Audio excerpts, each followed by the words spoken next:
आणि राजकीय क्षेत्रात सुद्धा आणि सरकार क्षेत्रात चांगलं काम त्यांचं राहिलेलं आहे. त्यांच्या जाण्याने सर्वांना दुःख झालेलं आहे. नक्कीच अशोकजी, धन्यवाद या सगळ्या प्रतिक्रियेबद्दल.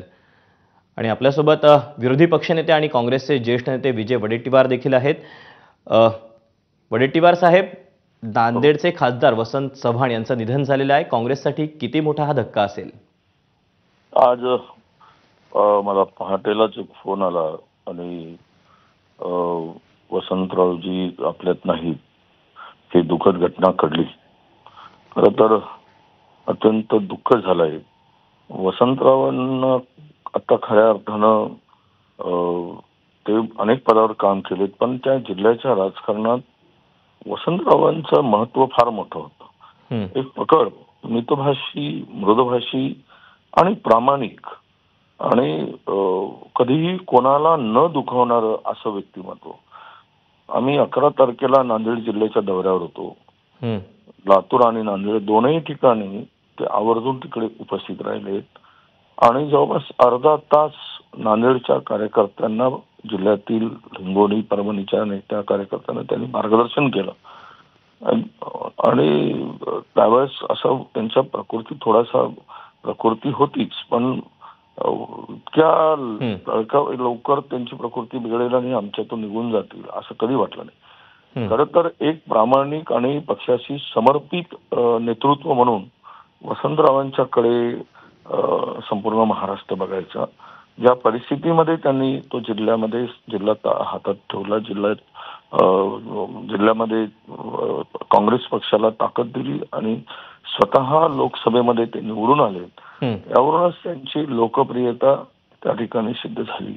अशा लोकप्रिय नेतृत्वाला, एक समर्पित नेत्याला आज आमच्यातून निघून जाताना काँग्रेस पक्षामध्ये एक प्रचंड मोठी पोकळी त्या जिल्ह्यात आणि महाराष्ट्रात निर्माण झाली. कारण असे नेते फार कमी असतात की जे कुठल्याही परिस्थितीशी झुंजून लढून आपली प्रामाणिकता सिद्ध करतात. कशाची अपेक्षा न ठेवता, परिणामाची अपेक्षा न ठेवता पक्ष हे निष्ठा जी असते, पक्षाशी प्रामाणिकता जी असते, ती वसंतरावांमध्ये ओतप्रोत भरलेली आम्हाला सगळ्यांना दिसत होती.